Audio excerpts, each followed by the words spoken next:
Hello students, आज का हमारा एजेंडा है very important topic linear equation.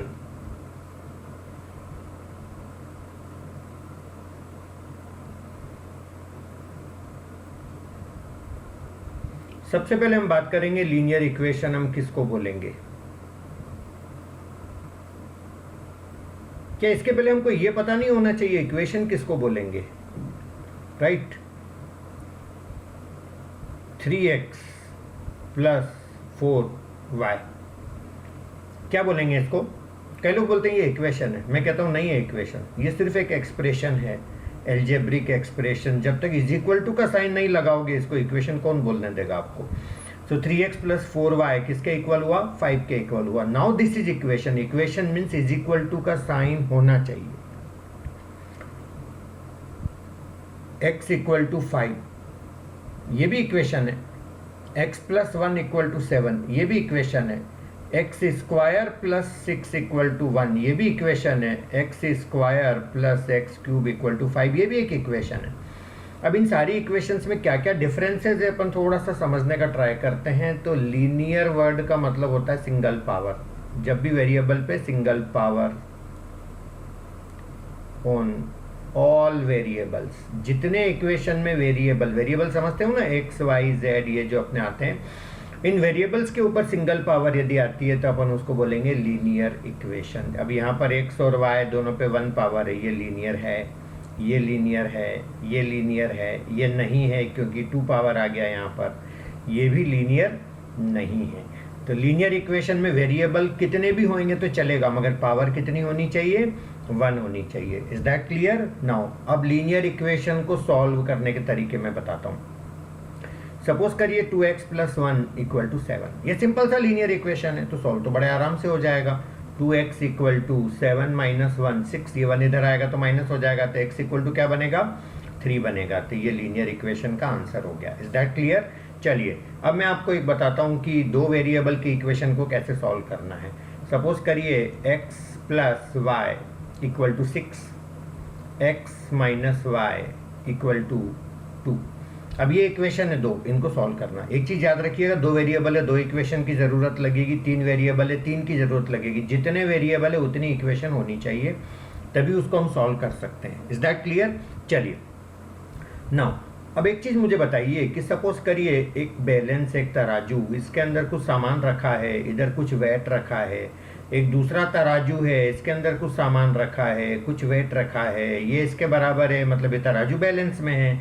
ये इसके बराबर है तो ये तराजू इसका बैलेंस में है। अब यदि इन दोनों को मिला करके एक नया तराजू में मैं डाल दूं सारा सामान, ये इसका और इसका मिला करके लेफ्ट वाला सब यहाँ डाल दिया और राइट वाला यहाँ डाल दिया, आपको क्या लगता है ये भी बैलेंस में होगा ना? बिल्कुल होगा, है ना? अब ये एक तरह से सपोज करिए x प्लस वाई यहाँ लिखा है, ये लिखा है यहाँ पे 6, यहाँ पे लिखा है x minus y is equal to 2। तो ये दोनों को ऐड करेंगे तो ये बनेगा मेरा x plus y plus x minus y, है ना? ये इसके अंदर आ जाएगा और ये 6 और 2 मिला करके यहाँ आ जाएगा 8। ये y से y कैंसिल हो जाएगा, फाइनली 2x इक्वल टू 8 तो x इक्वल टू 4। ऐसा किसी ने आज तक हमको बताया ही नहीं, इसलिए हमको कोई फीलिंग ही नहीं आती। आज तक क्या होता है कि स्कूल में हमको टीचर ने यही सिखाया है कि ऐसे करके इसको कैंसिल कर दो, ये प्लस और माइनस है। तो ये आपका आ गया 2x इक्वल टू 8, तो x इक्वल टू क्या आ गया? 4। तो स्पेशली मैं उन बच्चों की बात कर रहा हूँ जिनका मैथ्स बैकग्राउंड नहीं होता, उन्हें तो ये अलजेब्रा ही पसंद नहीं होता। कई लोग ऐसे होते हैं, राइट? तो फ्रेंड्स ये अलजेब्रा हम ही ने बनाया है। यदि मैं आपसे क्वेश्चन करूं कि आपके पास कितना रुपया है, आप बोलेंगे x, तो जब आप मुझसे पूछेंगे आपके पास कितना है तो मैं क्या बोलूँगा? y। जब आप नहीं बताओगे तो मैं क्यों बताऊँगा? तीसरे से पूछेंगे हम दोनों के पास मिला के कितना है तो वो क्या बोलेगा? x plus y. So this is all about what we express. Is that clear? तो यहाँ पर ये इक्वेशन को सॉल्व मैंने कर दी, बहुत सिंपल सी इक्वेशन थी। अदरवाइज मैं आपको इक्वेशन सॉल्व करने का एक मेथड भी सिखा देता हूँ जिसको हम बोलते हैं elimination method.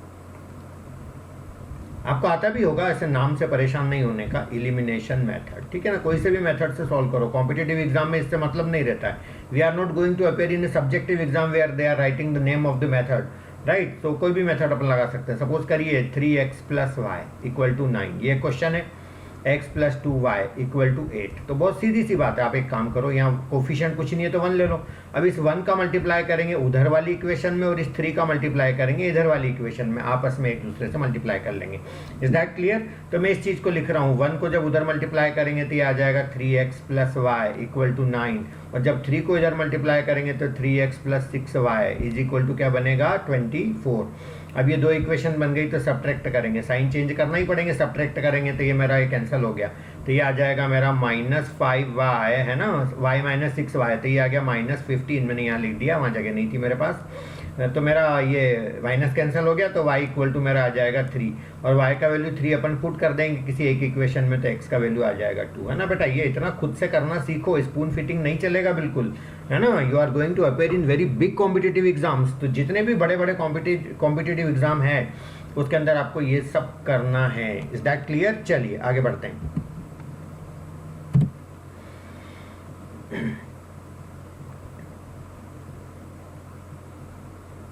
4x plus y equal to 9, sorry 5y, then 5x plus 4y equal to 9। ये दो इक्वेशन आपको सॉल्व करना है, राइट। मेथड तो मैंने आपको बताया ही है। अभी एक चीज़ मैं आपको और बता दूं कि कभी ये दो नंबर इक्वल हो, जैसे ये 5 ये 5 ये 4 ये 4, इस तरह से क्रॉस में ये इक्वल हो तो फट से आप ऐसे कर लिया करो, दोनों को ऐड कर लो, तो ये आ गया मेरा 9x, इधर ऐड कर लो तो ये आ गया मेरा 9y इज इक्वल टू कितना बना मेरा 18। 9 से थ्रू आउट डिवाइड कर दो तो x plus y equal to आ गया मेरा 2। Is that clear? अब एक बार सब्ट्रैक्ट करो, एक बार ऐड करो ना, एक बार सब्ट्रैक्ट करो, तो ये आ गया 4x माइनस 5x प्लस ये आ गया y इक्वल टू ये आ गया 0। फिर इसको सॉल्व करेंगे तो ये x से x कैंसल, ये y और y कितना आ गया 2y इक्वल टू 2, तो y इक्वल टू क्या आ गया 1। ये हमको बेसिक है, कॉम्पिटिटिव एग्जाम में इतना आसान कोई पूछेगा नहीं, लेकिन ये बेसिक तो हमें पता होना ही चाहिए। Is that clear? चलिए अपन आगे बढ़ते हैं। Now tell me one thing, मैंने आपको जैसे जैसे अभी बोला कि दो वेरिएबल है तो दो इक्वेशन होनी चाहिए, तो अपन उसको सॉल्व करके आंसर ला सकते हैं, ठीक है। मैं आपको दो इक्वेशन देता हूँ, x plus y equal to 6 और ये आ जाएगा 2x plus 2y equal to 12। चलो इसको सॉल्व करके बताओ।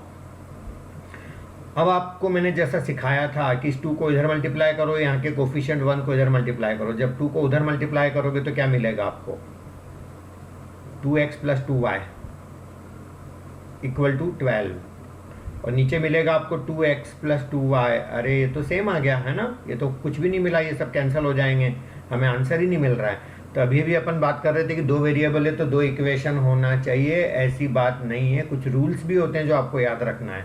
और वैसे भी आप ध्यान से देखो तो ये इक्वेशन दिखाई दे रही है दो, पर ये दो है ही नहीं। Is that clear? चलिए, ये आपको जीन्स टॉप में दिखाई दे रही है तो ये आपको सूट में दिखाई दे रही है, ये दो अलग अलग ऐसा लगता है बट है ये सेम, एक ही इक्वेशन को रिप्रेजेंट कर रही है। तो यहाँ पर कुछ रूल्स मैं आपको लिखवा रहा हूँ, आपको याद रखना है कि ax plus a1x plus b1y equal to c1। Suppose ये पहली इक्वेशन है ना, a2x plus b2y equal to c2।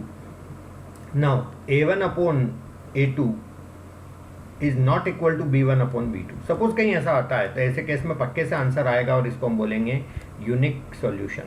ये केस है यूनिक सॉल्यूशन का, ये आपने छोटी क्लास में ये सारे रूल्स पढ़े होंगे, ये पहला रूल है। नाउ सेकंड रूल की अपन बात करेंगे तो ये आएगा a1 upon a2 equal to b1 upon b2 equal to c1 upon c2। ये मैनी सॉल्यूशन का केस है, मैनी सॉल्यूशन बोल दो या इनफाइनाइट सॉल्यूशन बोल दो। और तीसरा सबसे इंपॉर्टेंट है a1 upon a2 equal to b1 upon b2 is not equal to c1 upon c2। तो ये केस है नो सॉल्यूशन, यदि ऐसी कंडीशन होती है तो कोई सॉल्यूशन आपको नहीं मिलना है। Is that clear? तो ये आपको रूल याद रखना है। अब एक चीज़ और मैं आपके साथ शेयर करना चाहूँगा कि यदि यूनिक सॉल्यूशन आता है या मैनी सॉल्यूशन आते हैं, दोनों ही केस में इक्वेशन कहलाती है कंसिस्टेंट, यानी सॉल्यूशन तो आता है ना, चाहे जैसा भी आता हो, एक आए चाहे बहुत सारे आए, बट सॉल्यूशन आता है तो इक्वेशन को बोलेंगे कंसिस्टेंट। और यदि नो सॉल्यूशन है, सॉल्यूशन नहीं आता है, तो ऐसे केस में इक्वेशन को बोलेंगे इनकंसिस्टेंट। Is that clear? तो ये आपको बेसिक आपको पता होनी चाहिए, तो ये चीज़ आप समझ के चलिएगा कि हमको पता ही होना चाहिए। अब आगे बढ़ते हैं हम नेक्स्ट। मैं आपको 2-3 इक्वेशन छोटे छोटे दे देता हूँ जिससे आपको ये समझ आ जाएगा कि कौन से केसेस में कौन सा फंडा अपन लगा सकते हैं। इस तरह का 3x plus y equal to 9, x plus 2y equal to 8, और दूसरा केस में ले रहा हूँ, ये तो पहला केस है मेरा। अब मैं दूसरा केस ले रहा हूँ जिसमें 3x plus y equal to 6 और 6x plus 2y equal to 24, और तीसरा केस में ले रहा हूँ 2x plus y equal to 9 and 4x plus 2y equal to 18। अब आपको यहाँ पता करके बताना है कि कौन सी सिचुएशन कौन से केस को रिप्रेजेंट कर रही है। अब यहाँ पे ध्यान से देखो आप, 3/1, ये a1/a2, a1 3 हो गया, a2 मेरा 1 हो गया, इज इक्वल टू 1/2 है क्या? नहीं है। तो ये कौन सा केस रिप्रेजेंट कर रहा है? यूनिक सॉल्यूशन के केस को रिप्रेजेंट कर रहा है। नाउ अब आपका ये जो केस है, ये वाला 3/6 इक्वल टू 1/2 इक्वल टू 6/24, तो ये दोनों तो इक्वल है, ये भी 1/2 है, ये भी 1/2 है, लेकिन ये 1/4 आ रहा है, ये इक्वल नहीं है। तो ये किसको रिप्रेजेंट कर रहा है? नो सॉल्यूशन को रिप्रेजेंट कर रहा है। यहाँ पर कोई सॉल्यूशन नहीं होगा। इसी तरह से ये वाला जो केस है, इसमें 2/4 इक्वल टू 1/2 इक्वल टू 1/2, 9/18 को मैंने डायरेक्ट 1/2 लिख दिया है। 2/4 भी बेसिकली क्या है? 1/2 ही है। तीनों इक्वल आ गए। तो ये किसको रिप्रेजेंट कर रहा है? मेनी सॉल्यूशन को या इनफाइनाइट सॉल्यूशन को रिप्रेजेंट कर रहा है। तो ये अपने को बेसिक पता होना चाहिए, इस तरह की नॉलेज अपने को होना चाहिए। Is that clear? चलिए हम आगे बढ़ते हैं। अब हम आते हैं कि जैसे ये बेसिक तो हो गया, अब लेकिन क्वेश्चन आपको कैसे बना के देंगे, किस तरह से आपको सॉल्व करना है। एक छोटा सा एग्जांपल मैं आपके साथ शेयर करूंगा जिसमें हम एक लीनियर इक्वेशन बनाएंगे और उसके बाद हम उसको सॉल्व करेंगे। पूरा क्वेश्चन मैं आपको नहीं लिखवा रहा हूँ क्योंकि आपके पास है वीडियो, आप सुनते जाइए बार बार। आपको एक बार में समझ आ जाना चाहिए, इतना शार्प आपको बनना पड़ेगा, इतना रैपिडली आपको इतना फास्ट काम करना पड़ेगा, तभी आप कॉम्पिटिटिव एग्जाम क्रैक कर पाएंगे। Is that clear? नाउ देखिए क्वेश्चन है, ये 8 रियल सिस्टर्स है, ABCDEFG और H, 1 2 3 4 5 6 7 8। अभी 8 रियल सिस्टर्स है और ये मैटरनल आंट है, ऐसा दिया है क्वेश्चन में। ये जो A है ये मैटरनल आंट है 11 बच्चों की, ये B है ये मैटरनल आंट है 13 की, ये C है 12 की, देन ये 12 12 12, ये 13 और ये 13, राइट। अब कई बार हमें क्वेश्चन ही समझ नहीं आता है, कई बच्चे इसका टोटल कर देते हैं। मैं आपको ये बता देना चाहूँगा कि आपका क्वेश्चन क्या है। ये 8 रियल सिस्टर्स से जो मैटरनल आंट है इतने इतने बच्चों की, ये 11 बच्चों की मैटरनल आंट है, मौसी है, ये 13 की मौसी है, ये 12 की मौसी है। आपको बताना है टोटल चिल्ड्रन कितने हैं इन सब के मिला करके। Is that clear? तो ये क्वेश्चन है आपका। अब सबसे पहले मैं अज्यूम कर लेता हूँ कि टोटल चिल्ड्रन x है, जो मुझे नहीं पता। तो यदि ये 11 बच्चों की मैटरनल आंट है तो इसके बच्चे हो गए 11x माइनस 11। आई होप समझ आई होगी बात, क्योंकि टोटल में से इसके मौसी जो बोलते हैं वो बच्चे माइनस कर लेंगे तो बच्चे कौन? इसके खुद के बच्चे। इसी तरह से x minus 13, x minus 12, x minus 12, x minus 12, ये सब क्या आते जा रहे हैं? x minus 12, then x minus 13, then x minus 13। Is that clear? अब इन सबका अपन टोटल करते हैं। तो ये टोटल कितना हो गया? 8x माइनस, ये आपका सबका टोटल करेंगे तो 1 + 3 4 6 8 10 12 13 16 6, कैरी ओवर कितना? 1, और ये कितना रहा? 8 8 + 1 9 इक्वल टू किसके इक्वल होगा? ये x के इक्वल होगा। एक बार और टोटल कर लेते हैं, कोई प्रॉब्लम नहीं होना चाहिए इसके अंदर। 1 + 3 4 + 2 6 + 2 8 + 2 10 + 2 12 + 6, ये हो गया मेरा 18, सॉरी 18 का 8, कैरी ओवर कितना? 1, ये 8 + 1 9, तो ये x इधर आ जाएगा, तो ये हो जाएगा मेरा 8x minus x equal to 98, तो ये आ जाएगा 7x इक्वल टू 98। तो x इक्वल टू 7 से कैंसिल होकर कितना बनेगा? 14। तो हमने x किसको अज्यूम करा था? टोटल बच्चों को। अब आप बोलोगे यहाँ x के इक्वल क्यों करा? तो ये टोटल बच्चे हैं, टोटल सबके, उसी को तो हमने x अज्यूम कर रखा है, इसीलिए तो हमने इन दोनों को इक्वेट करा और ये सॉल्व करके x इक्वल टू 14 आया। मतलब ये जो टोटल चिल्ड्रन है ये कितने हो गए? 14 हो गए।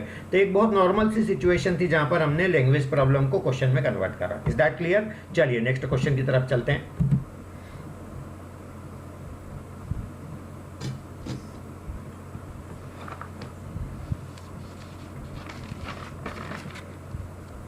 Find the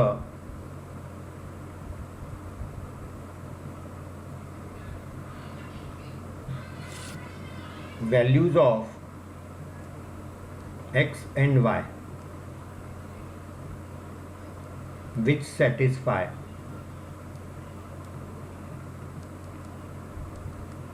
the equation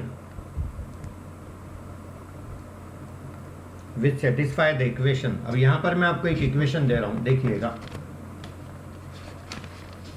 3x plus 2y equal to 18 और साथ में ये भी दिया है कि x और y दोनों नेचुरल नंबर को बिलोंग करते हैं, मतलब ये दोनों नेचुरल नंबर है। This is given in the question. Is that clear? चलिए अब अपन आगे बढ़ते हैं और अपन देखते हैं इसको कैसे सॉल्व करेंगे। इस तरह के क्वेश्चंस की प्रैक्टिस करिएगा। अब ये आपको एक चीज़ मैं आपको बता देना चाहूँगा कि x और y यदि नेचुरल नंबर है तो मेरे को यहाँ पे नेचुरल नंबर ही पुट करके ट्राई करना चाहिए। तो x और y है ना, सपोज करिए मैं x का वैल्यू लेता हूँ 1, तो 1 3 ज़ा 3, 3 उधर जाएगा तो माइनस होके 15, 2y इक्वल टू 15, तो y मेरा फ्रैक्शन में आएगा, नेचुरल नंबर नहीं आएगा तो मैं उसको ले नहीं सकता। चलो 2 लेके देखते हैं, तो 2 3 ज़ा कितना आ रहा है 6, 6 इधर जाएगा तो 12, तो शायद 2 सेटिस्फाई करेगा चीज़ों को, तो ये 2 लेता हूँ, तो 2 3 ज़ा 6, 6 उधर जाएगा तो ये बनेगा मेरा 12 और 2y 12 है तो y कितना आ जाएगा 6। Is that clear? 2 के बाद क्या लेके देखें, 3 लेके देखते हैं, तो 3 3 ज़ा 9, वापस 9 उधर जाएगा तो वो पॉसिबल नहीं होगा। तो आप देख रहे हैं कि ऑड नंबर यहाँ नहीं लेना अपने को, 2 के बाद अपने को इवन नंबर 4 लेके देखते हैं अपन। यदि मैं 4 लेता हूँ तो मेरे को क्या मिलता है, 4 3 ज़ा 12, तो ये उधर जाएगा तो ये मेरा बनेगा 6, तो ये मेरा क्या बन रहा है 3। 4 के बाद 6 लेके देखते हैं, ये 6 लेता हूँ तो मेरे को मिलता है 6 3 ज़ा 18, तो 18 माइनस 18, तो y का वैल्यू मेरा क्या बनेगा 0। अब आप एक चीज़ यहाँ पर ऑब्जर्व कर रहे हो कि x का वैल्यू 2 से इंक्रीज होता जा रहा है। देखो आप आगे भी आते जाएंगे, ये ऐसे कोई लिमिट नहीं है इसकी। और ये y का वैल्यू 3 से कम होता जा रहा है, देखो ये 3 कम हो गया, फिर ये 3 कम हो गया, और आगे बढ़ेंगे तो फिर ये 3 कम होकर के आएगा -3। Is that clear?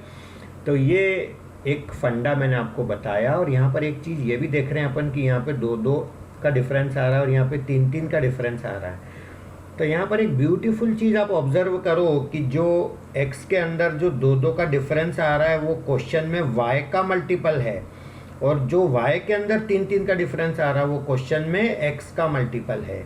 और एक बात याद रखना, बीच में प्लस है तो इसका मतलब पक्का है कि एक चीज़ बढ़ रही है तो दूसरी चीज़ कम होगी। आप ऐसे पीछे भी जा सकते हैं, ये जैसे पीछे जाएंगे, आप आगे जा रहे हैं तो 2 इंक्रीज हो रहा है, पीछे जा रहे हैं तो 2 कम होगा, तो ये कितना बनेगा 0। फिर इधर ऊपर चलेंगे तो क्या होगा, ये आगे जा रहे हैं तो ये 3 3 कम होता जा रहा है, तो ऊपर जाएंगे तो 3 बढ़ेगा, तो ये कितना आएगा 9। तो ऐसे आप ऊपर नीचे कितना भी उसको एक्सटेंड कर सकते हैं, you will get many solutions. अब क्वेश्चन ये कि x और y का वैल्यू हमारा नेचुरल नंबर है तो हम सारे तो ले नहीं सकते। अब हम कौन कौन से ले सकते हैं, तो ये मेरा 0 9 वाला पेयर कैंसिल हो गया, ये चलेगा एक, ये चलेगा दूसरा, ये भी नहीं चलेगा, ये भी नहीं चलेगा। तो अल्टीमेटली आपके पास केवल 2 पेयर आए, यानी कि 2 सॉल्यूशन आ गए। Is that clear? तो इस तरह के क्वेश्चंस हमको जब एग्ज़ाम में पूछे जाते हैं तो हम उनको सॉल्व करने के लिए इस तरह का अप्रोच यूज़ कर सकते हैं। मैंने आपको ये जो क्वेश्चन बताया, मैं आपको एक क्वेश्चन और बता देना चाहूँगा आपकी प्रैक्टिस के लिए, वो भी आप देख लीजिएगा, जो कॉम्पिटिटिव एग्ज़ाम में आया हुआ है।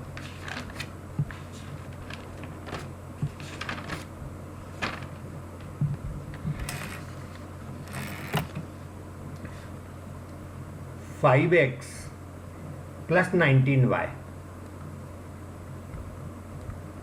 इक्वल टू 64, ये क्वेश्चन अपने को दिया हुआ है और क्वेश्चन के साथ में हमको ऑप्शंस भी दे रखे हैं। सपोज करिए आपको ऑप्शन ये दिया है कि पहला ऑप्शन में दिया है आपको कि हमारा जो x है वो लाई करेगा 1 और 5 के बीच में। बी ऑप्शन में दिया है कि x हमारा लाई करेगा 250 और 300 के बीच में, है ना। यहाँ पर पॉसिबल यानी कि x पॉसिबल है, ऐसा हर एक के साथ लिखा हुआ है। यहाँ पर ऐसा पॉसिबल है, यहाँ पर ऐसा पॉसिबल है कि x का वैल्यू हमारा लाई करेगा 6 और 8 के बीच में, है ना। और D के अंदर मोर than 1 of above possible, more than 1 of above possible, ठीक है ना। तो ये एग्जैक्टली जरूरी नहीं कि आपको ऑप्शन ऐसे ही दिए हों एग्जाम में भी, वो कैसे भी बदल के दे सकते हैं। But if we have complete knowledge of the subject then we are able to solve this thing. Now tell me one thing, ये जो मैंने लिखा इक्वेशन, इसके अंदर सपोज करो मेरे को x या y किसी का भी वैल्यू लिखना है, सपोज x का ही वैल्यू मैं निकाल लेता हूँ, तो x मेरा क्या बनेगा? अब मेरा 5x क्या बन रहा है? 64 माइनस 19y, तो मेरा x बनेगा 64 minus 19y divided by 5। Is that clear? Now ये x और ये y। अब यहाँ पर एक चीज़ हम देखते हैं कि हमको x के वैल्यू और y के वैल्यू, यहाँ पर एक चीज़ क्वेश्चन में और दिया हुआ है कि x and y are integers, मतलब मेरे को फ्रैक्शन रिजल्ट्स नहीं चाहिए कहीं पे भी। तो यदि मेरे को इंटीजर चाहिए तो मेरे को y का वैल्यू ऐसा लेना पड़ेगा कि ये पूरा सॉल्व करें तो 5 से डिविजिबल हो जाए। Is that clear? चलिए, तो मेरे को y का वैल्यू सबसे पहले क्या लेना चाहिए ये आप सोच के बताएं जरा। यदि मैं y को 0 लेता हूँ तो ये मेरा कितना बनेगा? 64/5 नहीं बनेगा डिविजिबल, तो y को 1 लेके देखता हूँ। यदि मैं y को 1 लेता हूँ तो ये 19 1 जा 19, 64 में से 19 गया तो मेरे को मिलेगा कितना? 45/5, यानी कि x का वैल्यू मेरा कितना आ रहा है? 9। Is that clear? केवल एक पेयर निकाल लिया करो, बाकी लोड लेने की जरूरत नहीं है। जैसा कि मैंने अभी भी बताया था कि अब इनके अंदर जो डिफरेंसेस चलेंगे, x के अंदर जो डिफरेंस होगा वो y का मल्टीपल होगा और y के अंदर जो डिफरेंस चलेगा वो x का मल्टीपल होगा। इसका मतलब ये हुआ कि 1 के बाद y का अगला नंबर क्या आएगा? 6, फिर अगला नंबर क्या आएगा? 11, ऐसे आते चले जाएंगे। और आप पीछे चलेंगे तो फिर कितने कम होते चले जाएंगे? 5 कम होते जाएंगे, तो ये आएगा -4, फिर आएगा -9, ऐसे आते जाएंगे। और इधर कितने का फ़र्क आएगा? 19 का। तो जहाँ पर 9 लिखा उसमें 19 आप इधर आगे बढ़ेंगे तो कम करेंगे, तो 9 - 19 कितना बना? -10, -19 तो -29, ऐसा आगे बढ़ते चले जाएंगे। अब पीछे जाएंगे तो क्या होगा? 19 बढ़ता जाएगा, तो ये आएगा मेरा 28, फिर ये आएगा मेरा 28 + 19, तो ये आ जाएगा मेरा 47। इस तरह से ऊपर के वैल्यू पे आते चले जाएंगे। अब ऑप्शन पर नज़र डालें। क्वेश्चन कह रहा है कि x का एक कोई वैल्यू है जो 1 और 5 के बीच में है, कोई है क्या ऐसा? नहीं, मुझे तो नहीं दिख रहा है ना। -10 और 9 के बाद सीधा 9 आ रहा है, तो ये तो पहला ऑप्शन मेरा कैंसिल हो गया।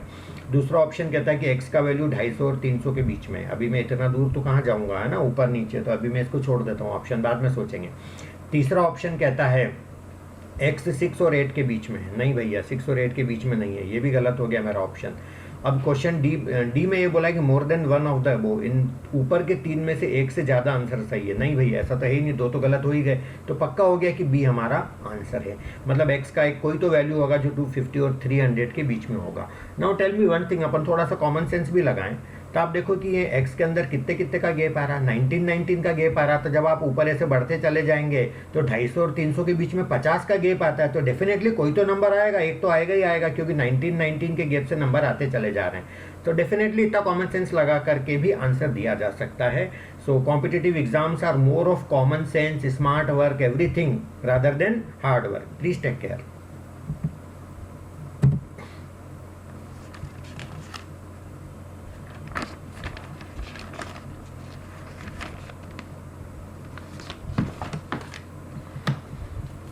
चलिए, एक और क्वेश्चन, कॉम्पिटिटिव एग्जाम से रिलेटेड क्वेश्चन, बहुत ही ब्यूटीफुल क्वेश्चन है, समझते जाइए क्वेश्चन को।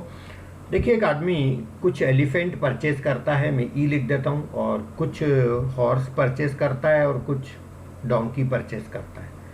तो ये तीनों मिला करके वो 20 परचेज करता है। Is that clear? अब एक एलिफेंट की कॉस्ट दी है 40,000 रुपीज़, तो 40,000 इंटू ई, इतना पैसा एलिफेंट के लिए खर्च हो जाएगा। और एक हॉर्स की कॉस्ट दी है 5,000 रुपीज़, तो 5,000 रुपीज़ हॉर्स के लिए खर्च हो जाएंगे, और डोंकी की कॉस्ट है 2,500 रुपीज़, तो ये इतना पैसा इसमें खर्च हो जाएगा। और क्वेश्चन में दिया उसने 2 लाख रुपए के ये सब खरीदे, एंड एटलीस्ट 1 ऑफ ईच, ये भी क्वेश्चन में दिया है कि हर एक एनिमल एक तो खरीदा ही है, एटलीस्ट 1 ऑफ ईच।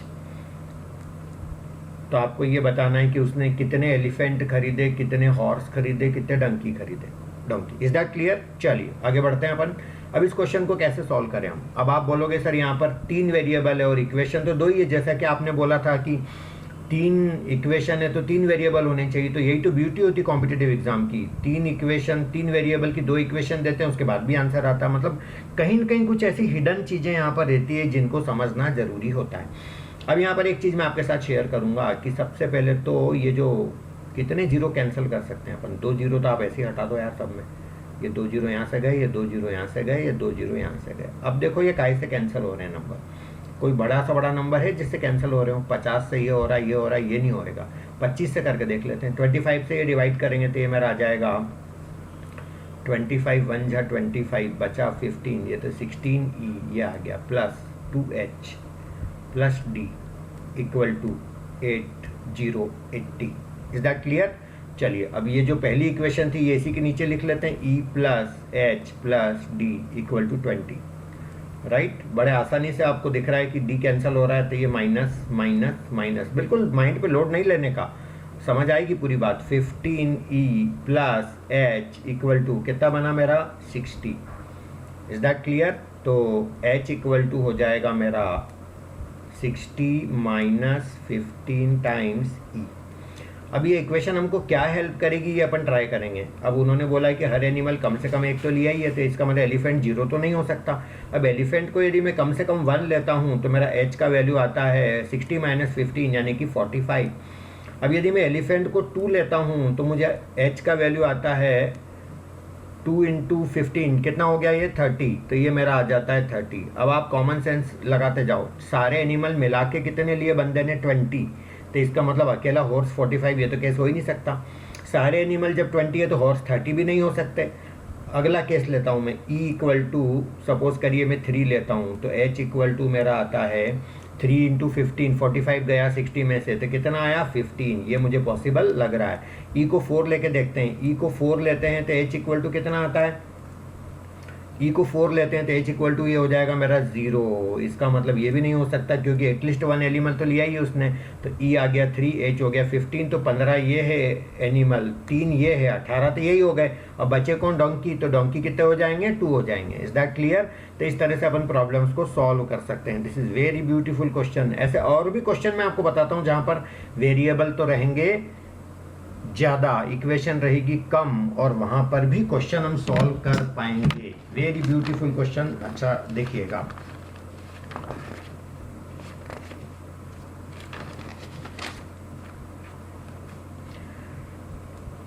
ये जो प्लेइंग कार्ड्स होते हैं ना, ताश 52 होते हैं, राइट। अब 52 प्लेइंग कार्ड्स को अपन ने रैंडमली 3 बॉक्स के अंदर बिखेर दिया, कुछ इसमें डाल दिए, कुछ इसमें डाल दिए, कुछ इसमें डाल दिए। तीनों में इक्वल नहीं है, समझ लेना, इक्वल हो भी नहीं सकते क्योंकि 52 3 से डिविजिबल होता ही नहीं है। अब क्या होता है कि आप समझते हैं ना, ब्लैक कार्ड और रेड कार्ड दोनों टाइप के कार्ड होते हैं उसके अंदर, है ना। ब्लैक कौन कौन से होते हैं आप हिंदी में बोलें तो एक तो काला पान होता है, एक चिड़ी होती है ना, स्पेड और क्लब। और रेड कलर के होते हैं 2, एक तो हार्ट और एक दूसरा डायमंड, यानी कि लाल पान और ईंट। Is that clear? शायद मैं गलत नहीं बोल रहा हूँ, है ना। हाँ, और आप भी सब जानते होंगे, इतने समझदार मत बनिए, ताश तो खेलते होंगे, है ना। चलिए, तब यहाँ पर रेड कार्ड और ब्लैक कार्ड का रेशो पहले वाले बॉक्स में है 1:3, दूसरे वाले बॉक्स में 3:1, और तीसरे वाले बॉक्स में है 1:2। ये रेड और ब्लैक का रेशो है, ये रेड वाले, ये ब्लैक वाले, ये रेड वाले, ये ब्लैक वाले, यहाँ पर भी ये रेड वाले और ये ब्लैक वाले। तो आपको ये पता करना है कि कौन से बॉक्स में कितने रेड हैं और कितने ब्लैक हैं, ये सारी चीज़ आपको पता करना है। अब देखिएगा इसका अप्रोच कैसे इसको सॉल्व करेंगे। ये जो पहला बॉक्स है इसमें मैं मान लेता हूँ रेड है x, तो ब्लैक कितने हो गए 3x, 3 गुना। इसमें ब्लैक मान लेता हूँ y, क्योंकि 3:1 का रेशो है तो ये हो जाएगा 3y। इसमें मैं रेड मान लेता हूँ z, तो ये हो जाएगा मेरा 2z। Is that clear? अब इसमें रेड x है, इसमें रेड 3y है, इसमें रेड z है, तो इन तीनों का टोटल कितना होना चाहिए, x plus 3y plus z equal to 26। Total 26 red card होते हैं। अब इसी तरह से ये 3x है, इसमें ब्लैक कार्ड, और इसमें ब्लैक कार्ड कितने हैं y, और उसमें कितने हैं 2z, तो इनका टोटल भी कितना होना चाहिए 26 होना चाहिए। तो ये हमारी 2 इक्वेशन है। वेरिएबल कितने हैं 3, जबकि इक्वेशन कितनी होनी चाहिए 3 होनी चाहिए। Is that clear? चलिए, अब कई लोग ऐसा बोलते हैं कि सर आप ऐसा करो, इन सब का टोटल 52 होना चाहिए, सारे कार्ड हो गए ना ये सब मिला के। तो कई बार लोग ऐसा सजेशन देते हैं कि x प्लस 3x, तो ये हो जाएगा आपका 4x, प्लस ये भी ले लो तो आपका आ गया 4y, और ये भी ले लो तो ये आ जाएगा आपका 3z, और वो बोल देते हैं ये सब किसके सारे पत्ते 52 है तो ये 52 के इक्वल होगा। तो फिर वो ऐसा सजेशन देते हैं, सर 3 इक्वेशन हो गई तो सॉल्व हो जाएगी। तो please please please take care, ऐसा नहीं होगा, क्योंकि ये दोनों का टोटल करो तो यही तो आ रहा है, ये 2 का टोटल यही आ रहा है, तो ये कोई नई इक्वेशन थोड़ी है, तो इन्हीं 2 को ऐड कर दिया आपने। This is not independent equation. So if you have 3 independent equations then only you get 3 solutions. Is that clear?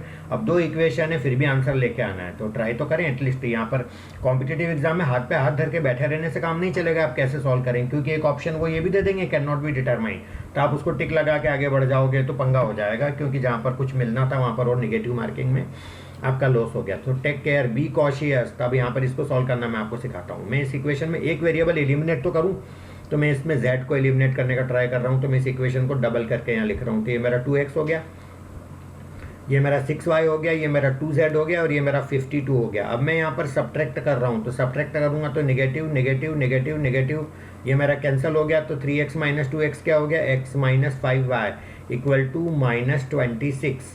तो ये आ जाएगा x plus 26 equal to 5y। तो मेरा y बना x plus 26 divided by 5 equal to y। अब ये x और y का जो एक कनेक्शन मेरे को मिला है, शायद ये मुझे कुछ आंसर तक पहुंचाने में हेल्प करेगा। तो चलिए अब देखो, ताश के पत्ते ना निगेटिव होते हैं ना जीरो होते हैं, तो पॉजिटिव नंबर से मैं चालू करूं तो x को 1 लेता हूं सपोज में। तो 26 प्लस 1 27, 5 से डिवाइड ही नहीं होता, फ्रैक्शन में तो होते नहीं है पत्ते। तो x का वैल्यू मैं कम से कम क्या लेऊं कि y का वैल्यू मुझे इंटीजर में मिल जाए। तो मैं x का वैल्यू 2 लेऊं, नहीं चलेगा। 3 लेऊं, नहीं चलेगा। 4 पे शायद चलेगा। तो x का वैल्यू 4 लेता हूं, तो y का वैल्यू क्या मिलता है मेरे को, y का वैल्यू मेरे को मिलता है 4 प्लस 26 प्लस 4 30 का 5 से डिवाइड करा तो मेरे को 6 मिला है ना। z के बारे में बाद में सोचूंगा, मैं अभी नहीं निकाल रहा हूँ। x का वैल्यू यदि मैं 4 नहीं लेता हूँ तो उसके बाद में क्या ले सकता हूँ, 4 से कितना ज़्यादा ले, है ना। तो 4 से मैं ये देखो, यहाँ पे x का कोफिशिएंट 1 है, यहाँ y का 5 है, तो यहाँ 5 का डिफरेंस लेके देखें एक बार। x का वैल्यू 9 लेके देखते हैं, और x का वैल्यू 9 लेंगे तो y का वैल्यू कितना आएगा, 9 प्लस 26 35/5, तो आई थिंक ये 7 आ गया। Is that clear? और z का वैल्यू मैं अभी नहीं निकाल रहा हूँ, मुझे नहीं पता और मेरे को अभी निकालना है भी नहीं। मैं क्यों ऐसा नहीं कर रहा हूँ आपको अभी भी समझा देता हूँ। अब यहाँ पर आपने x को 4 एज्यूम करा, क्योंकि उससे कम तो हो नहीं सकता था। अब x को मैं यहाँ पर 9 ले रहा हूँ, तो वो वैसे ही पॉसिबल नहीं है। बताऊँ क्यों? क्योंकि x को 9 लेते हो तो आपका जो ये 3x है, ये वाला, ये कितना हो जाता है 27। ब्लैक कार्ड तो होते ही नहीं है ना, ब्लैक कार्ड होते ही 26 हैं, तो कॉमन सेंस लगाएंगे तो ये बात समझ आ जाती है। और जिसको ये क्लिक नहीं भी होगा तो वो x और y पुट करके देख ले, z नेगेटिव आ जाएगा, तो वो वैसे ही पॉसिबल नहीं होगा। इसका मतलब केवल एक ही केस पॉसिबल है, x 4 है, y 6 है और z निकालना है, तो वो आप निकाल लो अब कोई सी भी इक्वेशन से, है ना। तो x y z का तो ये पहली इक्वेशन में पुट करो, x 4 है तो ये 4 हो गया, और ये 3y है आपका, तो ये आपका y कितना था आपका 6 है, तो 6 3 कितना हो गया 18, 18 प्लस 4 कितना हो गया 22। अब ये बचा 4, तो z आपका आ गया 4, तो ये z का वैल्यू मेरे को मिल गया 4। तो इस तरह से अपन क्वेश्चन को सॉल्व कर सकते हैं। So this was very beautiful question. तो इस तरह के क्वेश्चन करने की आदत डालेंगे आप तो ही बात बनेगी, है ना। चलिए आगे बढ़ते हैं। अब एक और क्वेश्चन, बहुत ही ब्यूटीफुल क्वेश्चन है। क्वेश्चन देखिएगा, एक बंदे के पास x रुपए हैं और y पैसे हैं, तो हम इसको ऐसा लिख सकते हैं x पॉइंट y। अब उसने खर्च किया 8 रुपये 40 पैसे, इतना पैसा उसने खर्च किया, तो उसके पास बचा 2y रुपीज़ और 2x पैसा। और क्वेश्चन में ये भी दिया हुआ है कि y का वैल्यू छोटा है 40 से, है ना, ताकि कोई ये ना सोच ले कि इसमें कैरी ओवर का कोई प्रॉब्लम नहीं रहेगा। रहेगा, बिल्कुल रहेगा। अब यहाँ पर एक चीज़ मैं आपको बताना चाहूँगा, छोटा सा कॉन्सेप्ट आप समझने का ट्राई करना। सपोज करिए मैं ऐसा बोलता हूँ आपको कि 5 रुपीज़ 15 पैसे में से गए 2 रुपये और 17 पैसे, तो आप सब्ट्रैक्ट करो। तो आप ऐसा करेंगे 5 माइनस 7, तो ये ऐसे कैरी ओवर लेके यहाँ 8 कर देंगे, है ना। उसके बाद आपका यहाँ 1 + 1 2, यहाँ 9 आ जाएगा, और यहाँ 3 तो यहाँ 2 आ जाएगा, 2.98 आ जाएगा, जैसा अपन यूजुअल सॉल्व करते हैं। मैं आपको सॉल्व करने का एक और फंडा बताता हूँ इसी काम को। मैं क्या करता हूँ कि इस 5 रुपये में से 1 रुपया कम कर देता हूँ, तो ये मेरा हो गया 4 रुपया, और इस 1 रुपये को मैं इस पैसे में मिला देता हूँ, तो ये 15 पैसे हैं, और 1 रुपये में 100 पैसे होते हैं, तो ये मेरे 115 पैसे, ऐसा मैंने लिख दिया मेरे कंफर्ट के लिए। हालांकि रियल लाइफ में ऐसा कहाँ लिखते हैं अपन, है ना। ये तो वैसी वाली बात हो गई कि 3:40 हो रहे हैं 3:40, तो कई लोग ऐसा बोल रहे हैं 3:10 हुए, अरे ये क्या बात हुई है ना। बट ये ठीक है, ऐसा लिखने बोलने का तरीका, मैं टाइम बीइंग यूज़ कर रहा हूँ इसको। तो अब 4 रुपये और 115 पैसे, इसमें से मैं कम कर रहा हूँ 2 रुपये और 17 पैसे, ठीक है ना। तब मेरा ये कैरी ओवर वाला झंझट रहेगा ही नहीं, 4 में से 2 गई तो 2 और 115 में से 17 गई तो ये हमारा 98 आ गया। तो ये मेरे को दोनों सेम ही चीज़ मिल रही है। अब इस फंडे का मैं यहाँ कैसे यूज़ करता हूँ आप देखिएगा। यहाँ पर भी ये x रुपये और y पैसे हैं, तो मैं 1 रुपया x में कम करके और यहाँ पे पैसे 100 बढ़ा देता हूँ किसके अंदर, y के अंदर, और यहाँ पर वही 8 रुपीज़ 40 पैसा कर देता हूँ। अब मैं सब्ट्रैक्ट करके देखता हूँ क्या आता है। तब मुझे मिला x - 1 - 8, तो ये मेरा आ जाएगा x - 9, और ये आ जाएगा मेरा 100 + y - 40, तो ये आ जाएगा मेरा 60 + y। Is that clear? Now tell me one thing, question देने वाला कह रहा है इतने रुपए इतने पैसे आए, मैं कह रहा हूँ इतने रुपए इतने पैसे आए। अब वो बंदा सही है कि मैं सही हूँ? मैं भी सही हूँ, वो भी सही है, कोई भी गलत नहीं है। इसका मतलब ये हुआ कि ये जो 2y है ये इसके इक्वल होगा x - 9 के, तो x - 9 किसके इक्वल होएगा, 2y के, और दूसरा 2x किसके इक्वल होएगा, 60 + y के। अब अपन सॉल्व करेंगे तो x = 2y + 9, और ये x का वैल्यू यहाँ पुट करो तो 2 of 2y + 9 = 60 + y। तो ये 2 2 = 4y + 2 9 = 18 = 60 + y। तो ये y इधर आ जाएगा तो 3y = 42, तो y = आ जाएगा 14। ये y का वैल्यू 14 आ गया और y का वैल्यू 14 अपन पुट कर दो, कहीं भी कर दो, यहाँ कर दो इसमें। 14 2 = 28 + 9 37, तो x का वैल्यू आ गया 37। Is that clear? आप इसको क्रॉस चेक भी कर सकते हो कि आपने जो कुछ किया वो करेक्ट है या नहीं है। देखो जरा, x आया 37, मतलब बंदे के पास 37 तो रुपीस थे, पैसे कितने थे 14, उसमें से 8 रुपये 40 पैसे। जरा अपन माइनस करके देखते हैं अपने को क्या मिलता है। ये 4, ये 7, ये आपका 8 और ये आपका 2। अब देखो यहाँ पे x था क्वेश्चन में और यहाँ पे डबल था उसका। अब देखो यहाँ 37 है और यहाँ उसका डबल है 74, और यहाँ पर y था तो यहाँ 14 है और यहाँ उसका डबल था तो ये डबल आ गया। तो वेरी ब्यूटीफुल ये क्वेश्चन है। तो इस तरह से अपन क्वेश्चंस को सॉल्व कर सकते हैं। तो एक से एक क्वेश्चन आप लेक्चर सुनते जाइएगा। मेरे लेक्चर्स के अंदर आपको क्वेश्चंस वैरायटी के मिलेंगे, बहुत अच्छे अच्छे क्वेश्चंस मिलेंगे। इनफैक्ट कुछ क्वेश्चन तो आपको ऐसे मिलेंगे जो आपको किसी भी बुक में नहीं मिलेंगे, क्योंकि वो मेरे अपने खुद के डिज़ाइन किए हुए हैं। Is that clear? तो और एग्जाम, कॉम्पिटिटिव एग्जाम में भी आपको यही मिलेगा। आप ये मत सोचना कि पिछले 10 साल के क्वेश्चन हम सॉल्व कर लें तो हमको हमारा काम बन जाएगा। ये सब यूनिवर्सिटी, स्कूल, कॉलेज के एग्जाम में होता होगा कि हम 5 या 10 साल के पिछले पेपर सॉल्व करके उसके बाद बहुत अच्छे परसेंटेज फ्लाइंग कलर्स में निकल जाते हैं। ये ऐसा कॉम्पिटिटिव एग्जाम में नहीं होता है। यहाँ पर कॉन्सेप्ट क्लियर होने चाहिए। आप 1000 क्वेश्चन भी किसी चैप्टर के कर लेंगे तो 1001वां क्वेश्चन वो बना करके देंगे, और वो तभी आपको आएगा जब आपका बेसिक नॉलेज और आपने हर वैरायटी के क्वेश्चंस बहुत अच्छे से प्रैक्टिस किए होंगे। तो ऑनलाइन कोचिंग का फ़ायदा उठाइएगा, राइट। तो ये पेंडेमिक की ड्यूरेशन में ये आपको कुछ एडवांटेजेस मिले हैं और कुछ चीज़ें ये डेवलप हुई है। पहले लोग ऑफलाइन कोचिंग करते थे, आप कंपेयर करके देखो यार, आप ऑनलाइन कोचिंग कर रहे हैं, आपका एक तो कमिंग एंड गोइंग कितना तो टाइम सेव हो रहा है, राइट। उसके बाद बहुत सारी प्रॉब्लम्स कोचिंग में होती है। 50 बच्चे हैं, बैठे हैं, अब आपको दिखाई अच्छे से नहीं दे रहा है, आप लेट हो गए, आप पीछे जाके बैठे हैं, फैकल्टी आपको स्पीडली आगे बढ़ा गया, बढ़ा ली कोई चीज़ उसने, अब आप पूछ नहीं पा रहे हैं, हेजिटेट हो रहे हैं among many children. Is that clear? उसके बाद डाउट क्लियरिंग के लिए आप जाते हैं। डाउट क्लियरिंग का कई बार हमें टाइम अवेलेबल नहीं होता है, टाइम मिलता है तो फैकल्टी हमको वो मिलता है जिसके लिए हम कंफर्टेबल नहीं हो पाते हैं। So there are many such number of reasons. तो ये सब चीज़ों को ठीक है, आप सिर्फ दोस्ती बनाने के लिए जाते हो बाहर, तो आप खुद सोच लीजिए आपके लिए क्या अच्छा है ना। आप घूमने तो दोस्तों के साथ यूँ भी जा सकते हैं बाहर। तो please be careful, be cautious and सब चीज़ों को समझते हुए चलिएगा, और आपका अपना टाइम वेस्ट बिल्कुल नहीं होना चाहिए। Not a single minute, give your 200%, then only you will crack any exam like CAT, XAT, like आप कोई भी IIFT, कोई भी कॉम्पिटिटिव एग्ज़ाम आप क्लियर करना चाहते हैं तो आपको ये सब मेहनत अच्छे से करना पड़ेगी, राइट। तो आप चैनल पे बने रहिएगा, सब्सक्राइब करिएगा। नेक्स्ट लेक्चर में आपसे फिर मुलाकात होगी। Okay, bye, thank you.